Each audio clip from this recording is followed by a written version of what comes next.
Assalamu alaikum and welcome to our second lecture on agriculture.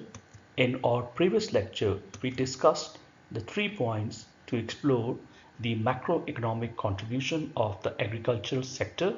Now in this lecture, we'll explain the remaining points to highlight the macroeconomic contribution of agricultural sector. Backward linkage. Agriculture as a market for industrial output. There are many industrial products which are used by the agriculture sector. For example, fertilizer offtake. Many industries, they make fertilizers and their fertilizer is used by the agriculture sector. Here we have few statistics. In 1980-81, 1079.46 thousand nutrient ton was the fertilizer offtake, and this increased to 4,816 in 2023-24, showing that average annual increase of 3.54%. Similarly, pesticides. Regarding pesticides, only 5 to 10% are locally manufactured, around 80% are locally refined, and 10% are imported in the refined form. Agricultural machinery. There are many industrial units in which different agriculture tools and machineries are manufactured, and all these tools and manufacturers are by and large used by the local agricultural sector. For example, looking at tractors, in 1998-99, 27,414 units of locally manufactured tractors were sold, and this number increased to 45,911 in 2023-24, showing that the average annual increase in the demand for tractors is 2.08%. So we just gave an example of tractors, but there are many other machineries. In addition to tractors, Pakistan's agriculture sector use many locally assembled machines such as tubewells, motor pumps. This provides a major boost to country's manufacturing sector. So in backward linkages, our focus was on this point that the agriculture sector is the utilizer, is the user of the industrial outputs such as machines, pesticides, and fertilizers. Now we'll talk about the forward linkages. By forward linkages, we mean to say agriculture as supplier of input for industry. So backward linkages means that the output of industry was used as an input by the agriculture sector, and by forward linkage we mean to say that the products of agriculture are used as an input by the industry. So in this regard, we will take few examples such as bakery and confectionery need wheat, flour, sugar, eggs, milk. All these come from the agriculture sector. Beverages need tea, sugarcane, fruits. They also come from the agriculture. Similarly, the raw material for food processing units also comes from the agriculture sector. Fresh fruits and concentrates need citrus, mango, guava, apple, and other fruits. They also come from the agriculture sector. Similarly, handicrafts, herbal products, livestock and meat processing, paper and board, soap and cosmetics, spices processing, tea blending and packaging, pharmaceuticals, biofuels, vegetable ghee, leather, milling flour and rice, poultry and feed, snack food, sugar, textiles, tobacco, furniture, canned food. These are the few examples where all these industries depend upon agriculture for their raw material. carpets and rugs are there, and dairy industry is also there. Eatable oils can also be added in the list. Now we'll talk about the linkages of agriculture with the services sector. Agriculture has strong linkages with industry as well as with the services sector. Just like industry, here again in case of services we have the backward and the forward linkages. But broadly speaking, agriculture derives demand for different type of services. For example, agri-logistic and transportation. This is a service which is derived by the agriculture sector. Similarly, agriculture sector derives the demand for cold chain and storage services. Agriculture sector derives the demand for agriculture banks and microfinance. Similarly, crop insurance services. This is also a derived service, derived from agriculture, agri tech and digital platforms, agriculture extension and consulting, farm machinery and rental leasing, seed and input distribution network.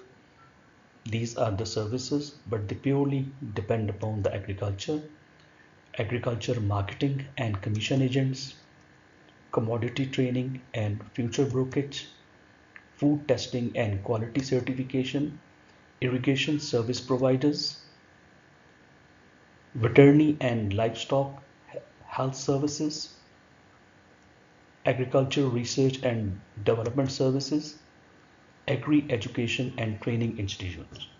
So these are the few examples in which we can say that all these services, their demand is derived from the agriculture sector of a country. We have talked about agriculture banking. So here are a few statistics just to update then what is the role of agriculture banks. So we are talking about agriculture loans. In 2012, according to State Bank report, 286.6 billion rupees loan was granted to the farmers, and this amount increased to 1,214.7 billion rupees in 2020. The number of borrowers in 2011 were 1.403 million, and this number increased to 3.1137 millions in 2020. So these statistics are showing that average annual increase in loans is 17.4%, and the average annual increase in number of borrowers is 9.3%. The next point is this: food security. The agriculture sector of a country ensures food security by providing the essential food items such as wheat, rice, etc. Here we will discuss per capita net availability and consumption of few selected items for year 2018 and 19. The first product is wheat. The per capita net availability of wheat according to this report is 8.36 kilograms per month, whereas the consumption is just 7. So per capita availability of wheat in 2018-19 was much more than its per capita consumption. In case of rice, the per capita net availability was 1.04 kg per month, but the consumption was slightly higher. For pulses, again there was a huge gap. Net availability was much more than the per capita consumption, and same is true for edible oil and ghee, meat and milk. And especially if we look at meat and milk, there is a substantial difference. Looking at meat, The per capita net availability of meat according to this report is 1.76 kilograms per month, whereas per capita consumption is just 0.25 kg per month. Similarly, looking at milk, the per capita consumption of milk is 7.07 kg per month, whereas the availability is 13.80 kg per month. So this table gives us a broader idea that how agriculture sector is helpful in ensuring the food security. Another contribution of agriculture sector is poverty alleviation. It has a vital role in poverty alleviation in a country. It can be discussed in many ways.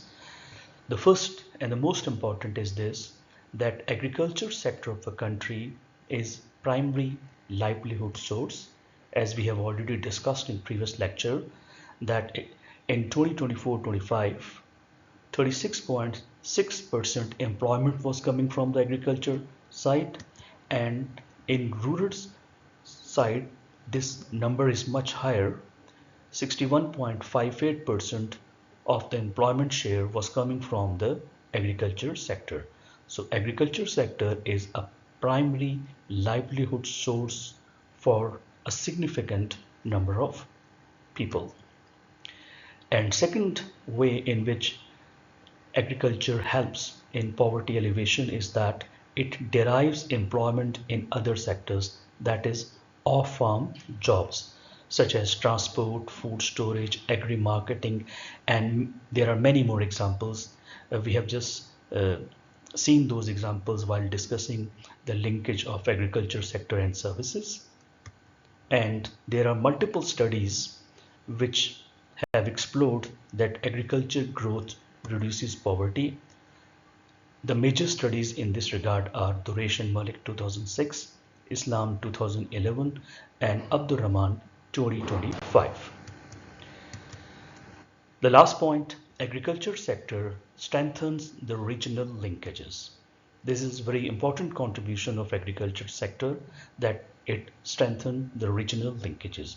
How regional linkages are strengthened by the agriculture sector? For this we have few points.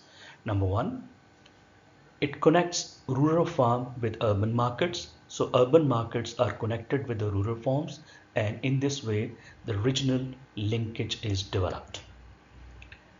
Derives demand for regional transport of inputs and produce.